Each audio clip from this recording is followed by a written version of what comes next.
Uno de los orgullos de nuestro programa es haber construido espacios que nos permiten, desde donde estemos, tranquilamente disfrutar de experiencias sin igual. Y lo hacemos a través de gente que generosamente comparte sus experiencias, sus viajes, sus fotografías, sus anécdotas, su investigación de cada lugar que ha visitado. Este es el caso que quiero destacar de Pablo Jacue en esta sección Armate el Bolso, que tiene el mismo nombre que la que él desarrolla en Instagram.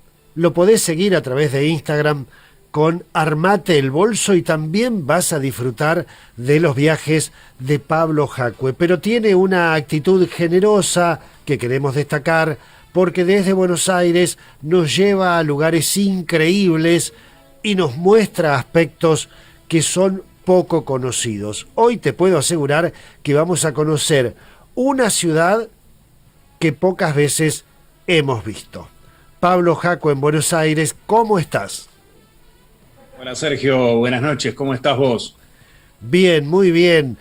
Pablo, bueno, preparando todo, no solamente armando el bolso, estamos expectantes de estos otros mundos que se presentan en una ciudad que tiene todo el mundo, que tiene toda la historia, como es Washington, ¿no? Sí, una ciudad bastante interesante para recorrer, para aprender. Y bueno, nada, la quería compartir con ustedes, con la audiencia del programa. Bueno, mandarles un gran saludo a toda la Patagonia, bueno, a todos los que nos están escuchando también en todo el mundo. La audiencia es grande, así que nada, un gran saludo desde acá. También, bueno, la fuerza por esta segunda ola. Esperemos que salgamos rápido y podamos volver a viajar lo más rápido que se pueda. Pero bueno, mientras tanto, creo que también está bueno hacer una pausa y viajar recorriendo, recordando, porque este viaje que vamos a hablar hoy lo hice en el 2013 y a veces uno se olvida, ¿no? Y dice, bueno, me fui a un lado y queda ahí, ¿no? Y cuánta experiencia y cuántas cosas uno vivió que a veces por el tiempo, el día a día, uno se olvida, ¿no? Y bueno, fue un viaje con un montón de cosas, así que también este espacio creo que a mí me hace revivir un montón de experiencias y cuando veo las fotos y recuerdo y digo, ¿a dónde era esta esquina? ¿Dónde estaba acá? ¿Dónde? Está muy bueno también, así que es también una gratificación, algo que lo disfruto muchísimo. Bueno, entonces nosotros por primera vez, vos por segunda vez, viajemos a Washington en Armate el Bolso con Pablo Jacue. Pablo, adelante.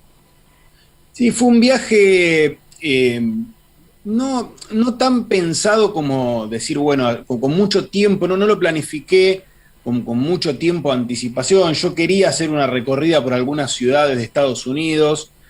El argentino por lo general tiene como dos puntos grandes, ¿no? En Estados Unidos, que es Miami y Nueva York, son como los lugares, y Los Ángeles, son como los lugares más visitados por los argentinos. En mi caso, yo empecé a investigar un poco, quería visitar algunas ciudades y armé un viaje que ya lo vamos a completar en otras transmisiones, si Dios quiere, que fue Washington, Nueva York y Boston. Por lo general son ciudades que a nivel turístico se suelen combinar bastante bien porque están cerca una de la otra y te da o sea, en un itinerario, como lo hice yo, que fui rápido, pero te da para hacerlo en 7, 8 días, lo podés llegar a hacer.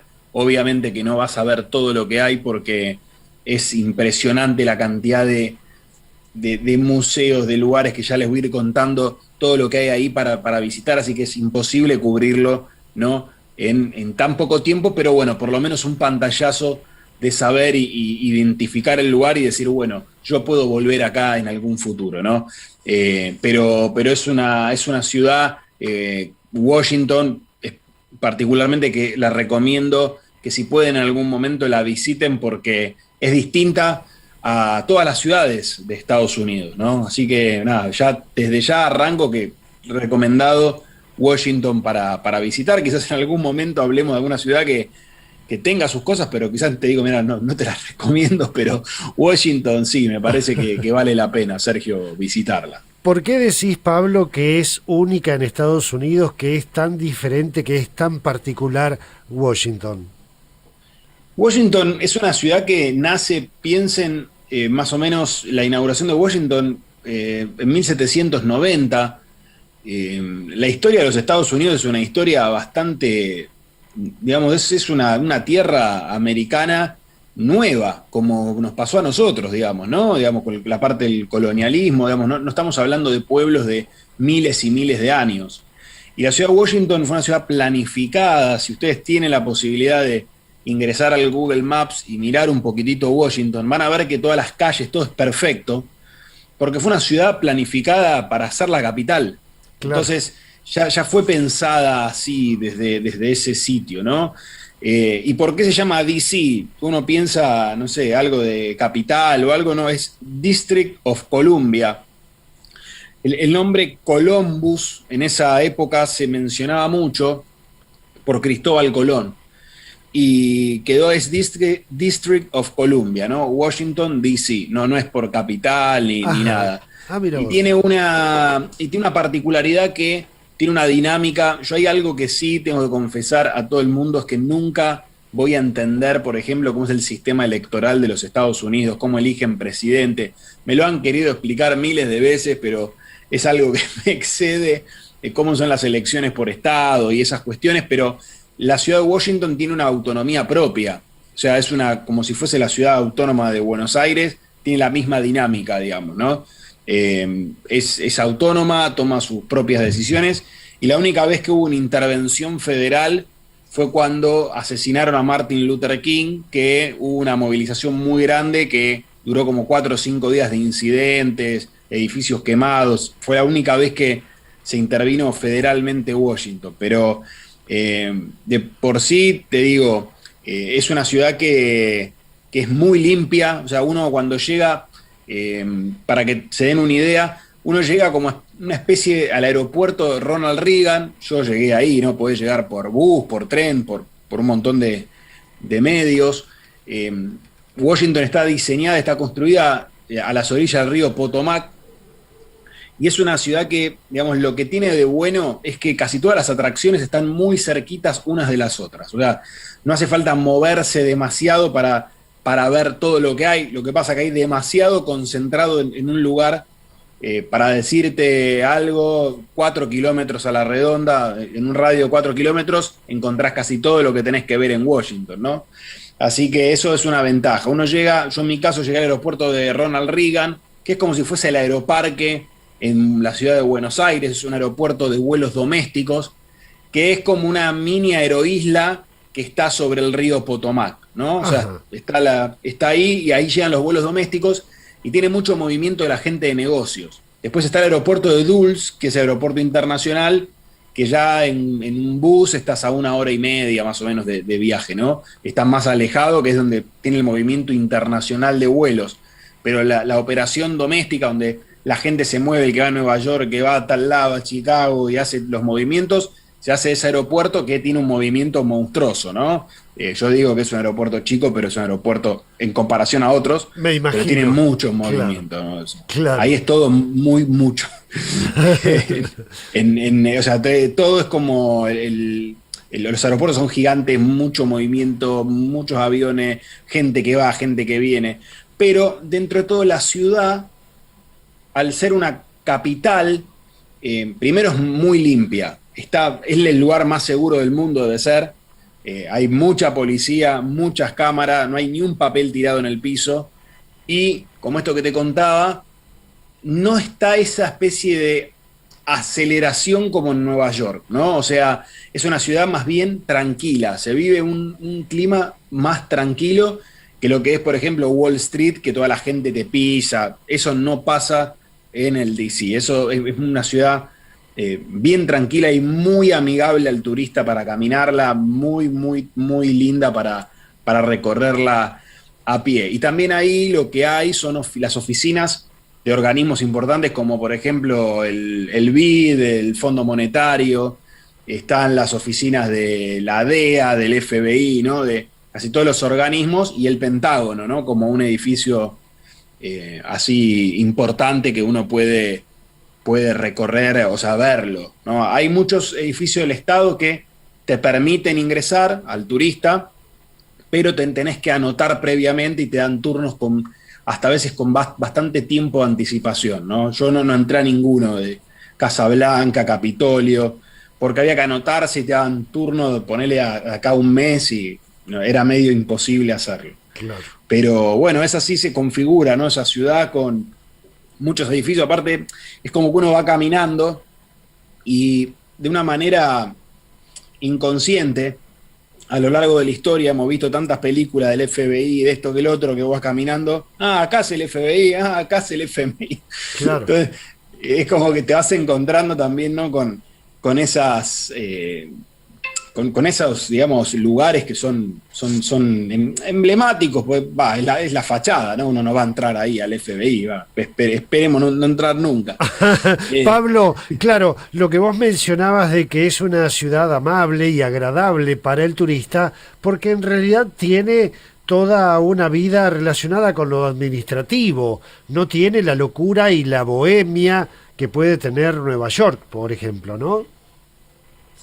Claro, sí, es otra configuración de espacio, de actividades, ¿no? Se consolidó, como vos decís, como un centro de gobierno y es lo que uno ve ahí, básicamente. Y a su vez, bueno, para un poquito guiarlos y ver en las fotos y también para los que están escuchando en la radio, Washington, y todos lo habremos visto en algún lugar, tiene un sitio emblemático, se llama The Mall o la Explanada, que va desde lo que es el memorial de Abraham Lincoln hasta el Capitolio. Es como si fuese un parque de unos 4 kilómetros de largo. O sea, es muy grande. Que ahí está la famosa escena filmada, o sea, si ustedes se ponen de frente van a ver el obelisco que está en la mitad de esa explanada, y ustedes estarían como de espaldas al memorial de Abraham Lincoln. Es el famoso discurso ahí donde Martin Luther King mencionó eso, que él tenía un sueño, o bien, para los que vieron y somos fanáticos de esa película, la famosa escena de Forrest Gump, cuando él habla y encuentra a su novia y camina él por el medio de la fuente. Bueno, ese es el lugar Totalmente emblemático y todo el mundo saca la foto ahí. Y ahí lo estamos viendo, claro, sí.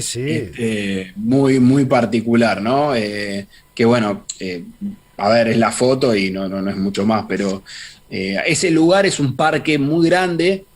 Para que se den idea, hay hasta ardillas caminando por ahí, por el parquecito, uno se mete un poco, pero también es un parque bastante fuerte porque contienen los memoriales de casi todas las guerras más importantes del siglo XX que participó Estados Unidos. Ahí vas a encontrar el memorial de la Segunda Guerra Mundial, que es enorme, el memorial de la Guerra de Corea y el memorial de la Guerra de Vietnam. Son como los tres memoriales más grandes que están ahí.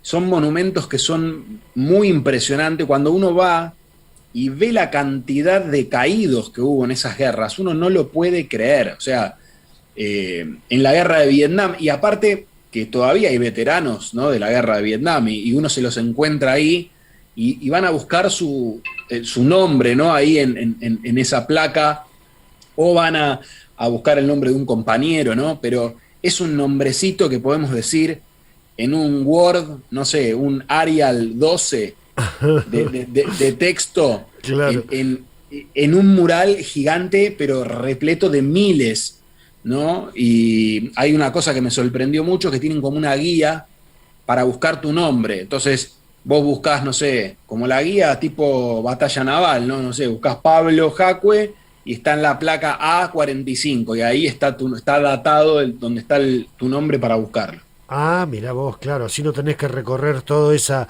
tremenda pared de mármol negro escrita que estamos viendo en este momento, rodeada de un césped verdísimo.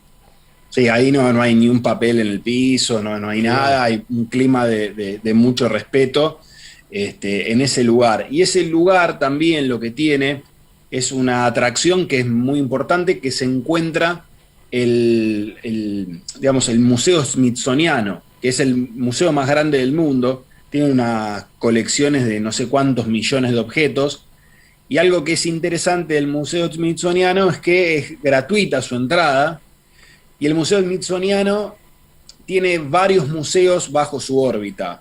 Está el Museo de Ciencias Naturales, tenemos el Museo de Arte, de Cultura Americana, el Museo del Aire y el Espacio, que ya les voy a hablar un poquito, que es uno de los más famosos, pero todo es gratuito y está a ambos lados de esa explanada que yo te contaba. O sea que está todo ahí.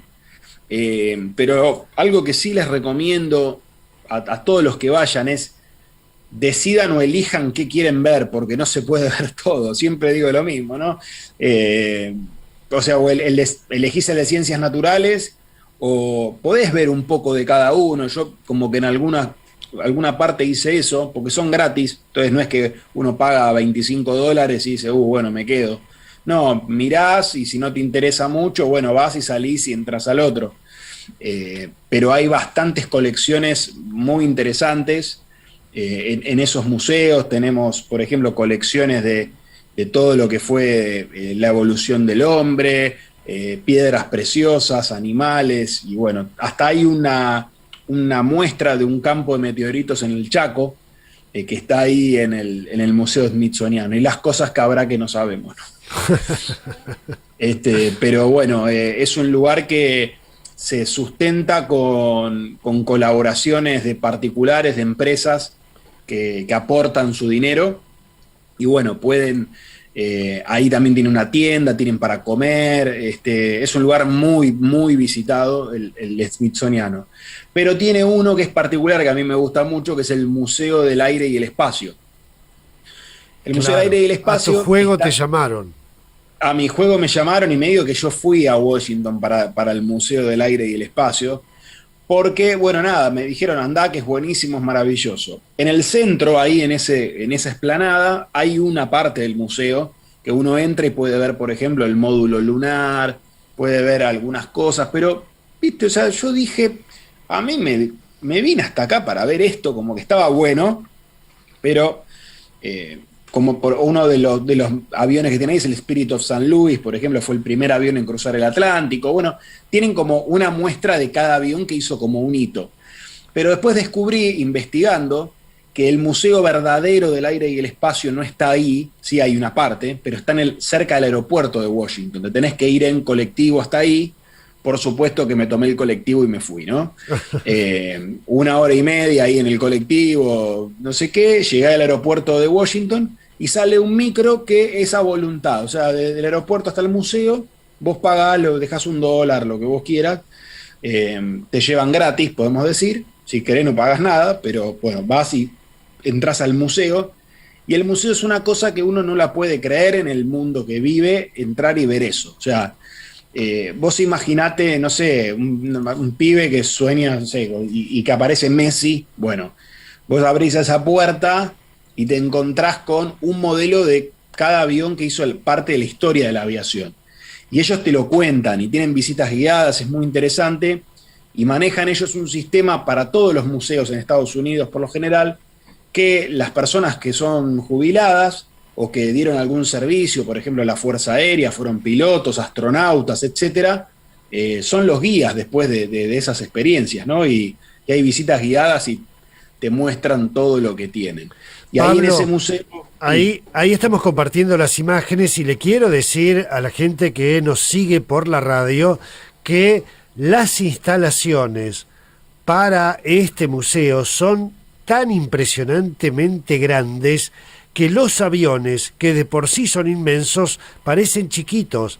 Es decir, estamos hablando de galpones inmensos para incluir este recorrido, Pablo.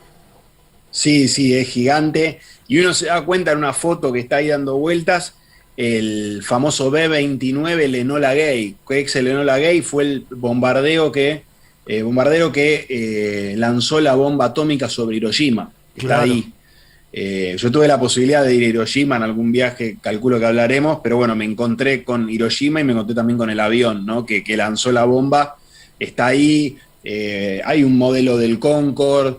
bueno, del transbordador, el Discovery. Bueno, hay numerosos, no quiero hablar de aviones porque me voy por las ramas, pero ellos guardan un avión casi de los principales. Militares tienen también muchas colecciones. Bueno, es muy interesante. Y Pablo, ese museo se sustenta con donaciones, ¿no? De la gente. Pablo, no son réplicas, son aviones originales los que están allí. Son aviones originales que muchos de ellos llegaron en vuelo. Para que te des una idea, donde está el museo, hay lo que se llama en el aeropuerto el lugar donde los aviones circulan, se llama calles de rodaje. Hay una calle de rodaje que se desprende del aeropuerto de Washington y entra al museo. O sea, muchos aviones que están ahí llegaron en condición de vuelo. Claro. O sea, hicieron su último vuelo, aterrizaron en Washington y se desprogramó el avión ahí. Bueno, y cada avión con su historia. Está uno, por ejemplo, que fue el primer avión que operó FedEx, la empresa esta famosa de carga aérea, claro, que hoy tiene 380 aviones, y te dice acá, su dueño empezó volando con 12 aviones de estos chiquitos, y nada, con una deuda terrible, en un rojo tremendo, y hoy es la empresa más grande del mundo de transporte de carga, ¿no? Entonces, es como que te van mostrando ellos como ciertos hitos o ciertas cuestiones muy, muy interesantes. Pero bueno, el museo es muy amigable, entrar ahí, hasta tiene un McDonald's adentro. Claro, sí, no podía faltar.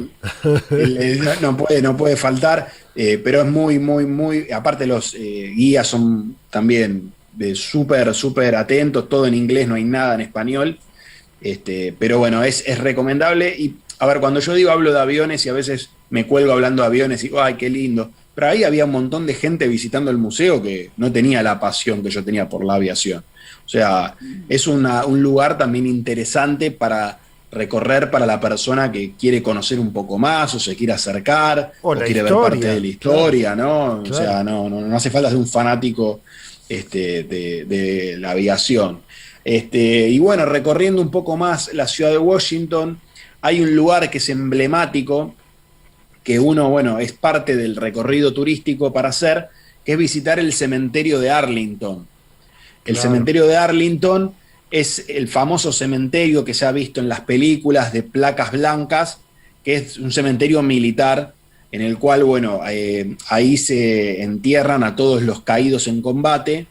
Yo pensé que era solo de caídos en combate, y después me explicaron ahí que no, que también se da sepultura a excombatientes o gente que perteneció al ejército. El problema es que se está quedando ya sin lugar. Entonces hay todo un debate de qué hacer con los nuevos entierros en el cementerio, ¿no? Si se va a respetar, si va a ser solamente veteranos, si van a ser veteranos y otros héroes de la guerra. Bueno, hay todo un debate ahí porque ya no hay más lugar. Arlington ya está rodeado de ciudad, digamos, y el cementerio como espacio no puede crecer más. Y te cuento una anécdota que me sorprendió a mí. O sea, yo me tomé el subte desde el centro hasta el cementerio de Arlington, y es un subte bastante nuevo, es un subte de los años casi 80, 70 y pico era el subte. Es muy, muy lindo, bien prolijo, pero bueno, te lleva para todos lados. Bajo en la estación de Arlington y voy caminando al cementerio, te cobran entrada, no me acuerdo cuánto, pero había una entrada ahí. Y lo que me sorprendió que lo primero que uno se encuentra en cualquier cosa que va a Estados Unidos, museo, Disney, lo que fuese, es la tienda de recuerdos. Claro. O sea, el famoso gift shop. Claro. Y acá tenían también el gift shop del cementerio de Arlington montado, con un montón de cosas merchandising del cementerio. Sí, sí. Yo nunca había visto algo así. O sea, por ejemplo, es un lugar donde vas a encontrar la tumba de Kennedy, que se encuentra ahí, y hay numerosas memoriales también hay parte de la tripulación del Challenger, está en Arlington, hay diferentes también. Es parte de la historia, ¿no? de Estados Unidos, y están ahí en el cementerio de Arlington. Y bueno, y venden obviamente el merchandising para que uno, si quiere comprar un recuerdo, se lo lleve, ¿no? Y me impactó mucho, pero lo que más me impactó aún es que tienen que se sacan fotos ellos, un soldado que no sé si habrá pasado en las fotos, que está con la, no sé, disculpen mi ignorancia, pero yo le digo que es la trompeta, cuando van a enterrar, ahí hay entierros a casi a diario, o sea, todos los veteranos de Vietnam, de Irak, de Afganistán, los entierran ahí, o sea que yo no vi ninguno in situ, pero es común verlo, o sea, y para nosotros es algo raro, porque nosotros hace muchos años que no tenemos un combate, pero ahí hay un área que aún hoy siguen todavía, ¿no? Enterrando a caídos en combate de las guerras de hoy, que uno en esta parte del mundo, gracias a Dios, no tenemos, ¿no? Y Es está la estatua. impactante, realmente impactante, Sí, Pablo. sí, sí, aparte es muy grande, o sea, hasta donde te da la vista ves lápidas, y hay una estatua que está hecha como de cera, con un nivel de detalle impresionante, con un soldado con la trompeta y la gente se saca fotos ahí. O sea, también es un lugar que el Día del Veterano se llena de gente, hacen hasta picnic ahí con la familia, ¿no? Tiene un valor simbólico muy grande, pero uno, bueno, se da cuenta como de todo lo que es esa situación cuando estás ahí, ¿no? Yo en ese momento, por ejemplo, no había ido a Malvinas, pero ahí uno entiende un poquito la dinámica de esa sociedad, quizá con cosas que para ellos son normales, ¿no? Y que para nosotros no, digamos, no estamos acostumbrados a ver esa situación. Totalmente. Pablo, ahí bueno, ya estamos entrando en el de ciencias naturales, donde vemos réplicas de elefantes, también la cabeza de un dinosaurio y los cráneos que vos mencionabas, ¿no? Sí, la colección del Smithsoniano es muy, muy grande. El instituto, aparte, hoy tiene también, podés tener visitas online y verlo en 3D, el museo. Hoy hay mucha más información que cuando yo viajé, ¿no? Pensemos que cuando yo fui no había ni WhatsApp. Ah, Estamos claro. hablando en el 2013, o sea, había, pero digo, no era como algo así común de que todo el mundo tenía, ¿no? Y es como, y hoy por hoy haces una visita virtual al museo, entrás, que no va a ser como estar ahí, pero también el Smithsoniano liberó hace poco pero mucha información con créditos abiertos para que pueda ser utilizado, fotografías con derechos de autor abiertos para que la gente también pueda verlo. Pero nada, es un recomendable el centro Smithsoniano, y la gran pregunta siempre es la Casa Blanca y bueno, esos edificios de gobierno están ahí mismo, uno camina a poquitos metros y se encuentra con la Casa Blanca, que yo me saqué una foto con la reja, que hoy puse en el Instagram que pedí una audiencia con Obama, pero bueno, justo no estaba y no me pudo recibir. Pero la Casa Blanca uno la ve de lejos, ¿no? O sea, desde la reja hasta donde está la Casa Blanca, no sé, habrá, no sé, no quiero mentir, pero más de 500 metros hay de perímetro, ¿no? Y No es sí, que estás ahí, no, unas 5 cuadras, olvídate. sí, más o menos de distancia. Más o menos está ahí, se ve bien, se ve perfecto, toda la gente se saca fotos y está todo más que bien, pero digamos, uno lo ve desde lejos y se ve todo como en la película, que ves la parte, digamos, donde aterriza el Marine One, que es el helicóptero presidencial, de ahí. Así que bueno, es muy, muy interesante caminar la ciudad. Yo se los recomiendo si algún día tienen la posibilidad de ir. A mí me hubiese gustado quizá tener un poquito más de días para hacerlo más tranquilos. Hay una ciudad, también un barrio muy bonito que se llama Georgetown, que uno camina y tienen esos típicos edificios que también están ahí en el paquete de fotos, seguramente alguna imagen. Son esos típicos edificios victorianos, que es como con las ventanitas tipo inglesa, como más que Totalmente. nada ahí orientado más a la época de la colonia. Boston sí tiene una fuerte impronta de esa arquitectura, pero este barrio, Georgetown, también es muy tranquilo para caminar, tiene como unos barcitos para tomar algo, es muy lindo. Así que yo esta pasada por Washington estuve 3 días, y nada, ya estaba súper cansado cuando tuve que seguir para Nueva York, era la segunda escala, ya estaba un poco cansado en Nueva York, pero no, vale la pena si tienen la posibilidad de recorrerlo. Hay mucha historia, hay parte también uno lo siente, no sé si propio, pero lo escuchó tantas veces viste la Casa Blanca, tantas veces viste el Obelisco, tantas veces viste tantas cosas por el cine, por la imposición cultural que hubo en los 70, 80, en los 90 mismo también, que bueno, uno queda también, ¿no?, familiarizado con un montón de cosas que están ahí, ¿no? Absolutamente. Pablo, Sí. un par de preguntitas. ¿Alguna época del año en cuanto a clima que sea más conveniente para visitar Washington? Sí, el verano, porque allá el invierno es fuerte, Crudo, ¿no? es muy Sí, crudo. sí, sí, es muy crudo. Hay que hacerlo más en primavera, verano. Yo cuando fui, no recuerdo bien, pero fue tipo abril. Yo agarré ahí una última, digamos, como el último, la última coletazo del invierno. Ya estaban por entrar casi a la primavera ellos. Pero ahí hace frío, ahí Estados Unidos, en toda esa parte de Washington, Nueva York, Boston, cuando hace frío de verdad, o sea, te congelás. Acá Mariela de Chipoleti me pregunta si hay, te pregunta a vos, si hay vuelos directos a Washington o hay que hacer escala en Nueva York o en Miami. No hay vuelos directos a Washington. Creo que me atrevo a decir que no sé si hubo en algún momento.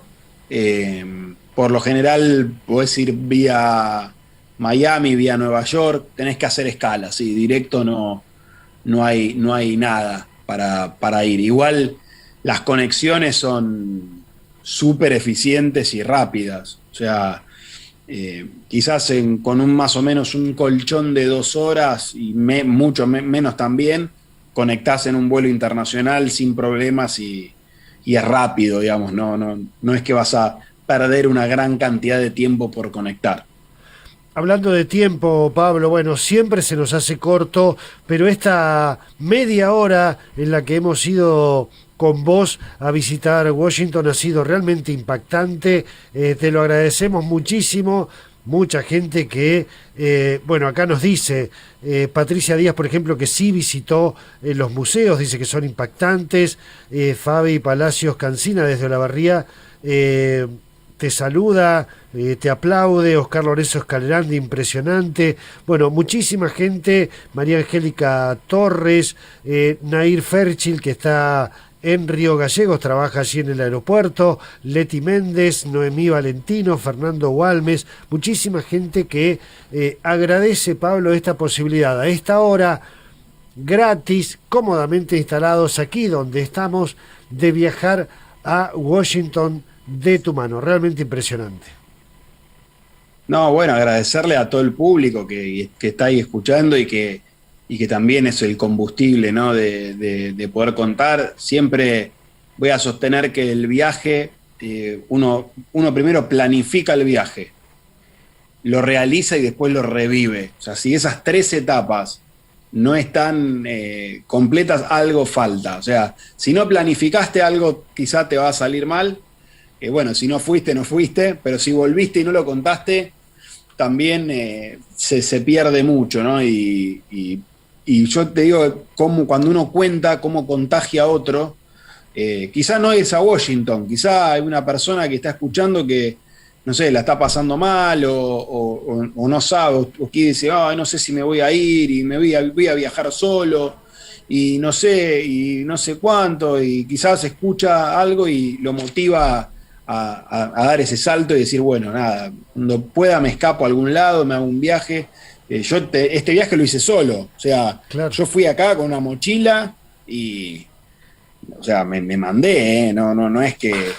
y mucha información no es que no tenía, pero uno nada, sobrevive en esos lugares. Yo no sé cómo hace, pero también uno está acostumbrado acá a resolver muchísimas cosas, Sergio, con esto ya no hablo más. Pero uno está acostumbrado a resolver muchas cosas y no nos damos cuenta de todo lo que resolvemos todos los días. Y cuando viajamos a otro lugar, que está quizá un poco más ordenado, no es el paraíso, nos resulta más fácil, ¿no? Totalmente. Pablo Jacue, nos volvemos de Washington con vos, te dejamos ahí en Buenos Aires y nos venimos al Alto Valle porque ya se nos ha terminado el tiempo. Te agradezco muchísimo, un abrazo inmenso.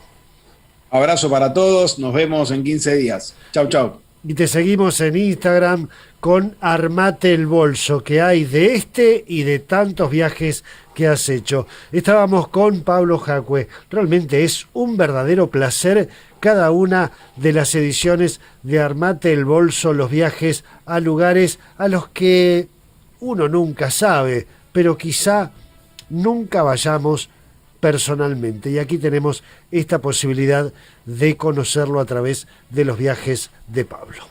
Compartimos ahora nuestros compromisos comerciales y luego ya entramos en la última parte de nuestro viaje al puerto de la noche.